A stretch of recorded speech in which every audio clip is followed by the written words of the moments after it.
There is an observable trend in competitive side of gaming as a whole and by approximation in GW2's versus modes, where utility becomes much more regarded than sheer ability to output damage, so long the utility doesn't come at the cost of completely erasing a class's ability to deal damage, of course. If we have two builds which both can kill an opponent, the build with more damage but less utility will eventually be regarded as weaker one, despite outputting more damage. That's because build with utility may output less damage in the same instance of time, but has much easier time putting itself into position from which he can output said damage, on top of which it can stay in that position for longer, effectively doing just as much, if not even more damage. This often leads to situations where sacrificing damage for survivability guarantees higher overall damage output, as you will spend less time frantically scrambling for your life and will be able to divert more attention into sticking your damage in. If sacrificing half your damage lets you fight the same enemy for twice as long, you effectively didn't lose any damage. But if you sacrifice less, let's say 1/3 of your damage, to be twice as durable in a fight, you'll end up dealing more damage in the same hypothetical scenario. You could discredit my argument with words skill issue. However, as someone well accustomed to said issue, I can assure that acquiring game knowledge is part of the process necessary to overcome skill issue. And knowing not to grieve yourself because of big number is the second most basic knowledge after learning what your keyboard's for. We have to admit that putting two equally skilled players against each other on two damage builds, from which one is a glass cannon, another is an iron cannon, will heavily favor the latter player. However, GW2's balancing, and especially Warrior's internal balance, is a festering abomination comparable to a mixture of rotten eggs and oysters blended with vinegar and poured on top of a worm farm to writhe and fester, whilst spreading its horrible stench with every gust of passing wind. This entire situation is a byproduct of swiping problems under the rug, hoping they evolve brains and figure out how to fix themselves, all the while big heads above make decisions in complete ignorance or disregard of everything that's already under the aforementioned rug. In passing, I have to applaud ANET for doing lately better job at fishing horrors out of that miserable goulash and fixing them one by one. However, there's still longer road before us than behind us, as devs are yet to even acknowledge idiotic implementations of certain mechanics, stealth for example. But it's not a time for a rant about stealth. Not yet. Today I wanted to shine a spotlight at another warrior-specific issue, which is a bastard child of unchristian relation between what was under the rug beforehand and what was just thrown in. You see, the horrific monstrosity you had displeasure seeing throughout the entire time I've been talking is a stance version of Ganzeke build.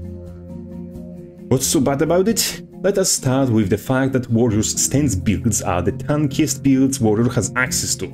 And with adrenaline generation from Berserker stance and headbutt, they also grant nigh immediate access to rage. Next, we have to address two wrenches in the goulash, that are Relic of the Weaver, granting 10% increased damage for 4 seconds after activating a stance, where with Headbutt Defy Pain combo, we have a stance on 18 seconds cooldown, even before we consider remaining 4 buttons, which are also stances. That gives us the same amount of consistent damage as Bloody Roar normally does. All the while, raw stat steroids from Pinnacle of Strength and Fatal Frenzy are enough to see 6000 damage crits on the regular. We can play with all the defensive utility, we can take all the precautions and install all the safety nets possible, and we still do significant damage. Yes, we can't 2-tap an enemy, except we can, but previously it took one well-timed dodge to avoid all our damage, because Fury Signet into Rage into Burst, Blood Reckoning Burst again is a very well telegraphed combo. Now we can simply stuff ourselves into fight and keep pressing buttons over and over again until someone gets hit, while being damage immune, crit immune, stable and generating barrier most of the time. Not to mention with Brutal Shot, Whirlwind Attack and Vigo, we have a truckload of dodges, letting us avoid damage and CC we can't absorb with stances. I played few games with Might Makes Right, some with Berserker's Power, some with Bloody Roar, some with Eternal Champion, and pretty much every iteration of the build can 1v1 meta side-noders, and all losses I have suffered are either 1vx situation with multiple of Warrior's counters involved, or sheer unbridled skill issue on my side. We are at the point where Warrior's strongest damage build all utilize defense instances to some extent. Staff Healer and Staff SPB run it for Shield Master and Cleansing Ire, or in the latter case also Stalwart Strength. Speaking of which, Hammer Spellbreaker runs Stalwart Strength, Merciless Hammer and Cool the Weak. Why? Because a trait that grants you weakness application, a defensive condition, also grants 7% more damage against afflicted foes. A trait that generates Adrenaline on CC also grants 20% more damage against afflicted foes, and trait that is the most reliable source of stability in Warrior's entire arsenal also grants 10% more damage. Now combine that and you realize that off of every Earthshaker or counter landed, next attack against afflicted foe is going to deal 37% more damage. On top of which, you get 2 strong defensive effects and Adrenaline upon landing aforementioned Earthshaker, which can be hit confirmed from Staggering Blow or counter. And to access said damage, you don't have to opt out of Thick Skin, which is protection uptime, Adrenal Health, which is your sustain, or Hardened Armor, which is percentage damage reduction.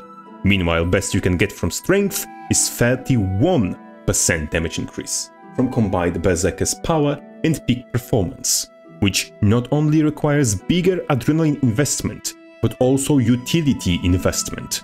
On top of that, it asks you to opt out of Might Makes Right, only sustain option in this trait line.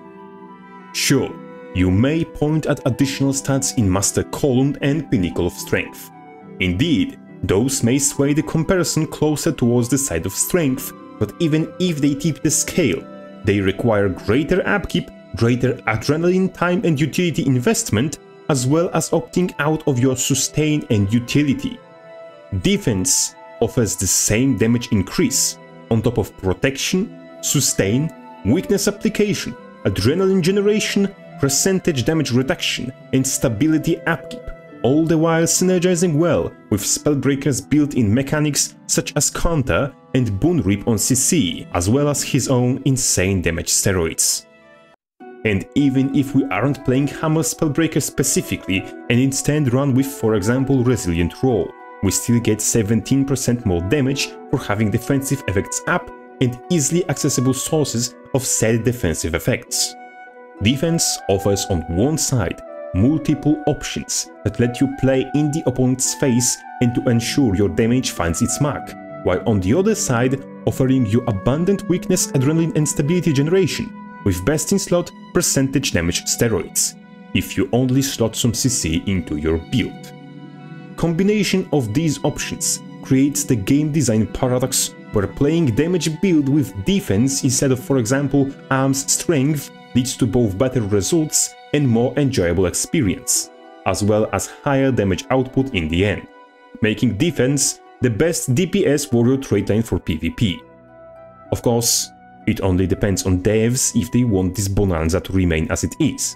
I personally am mentally done with being soft-locked into playing stances whenever I don't want to troll anymore. With that out of the way, Crabface out.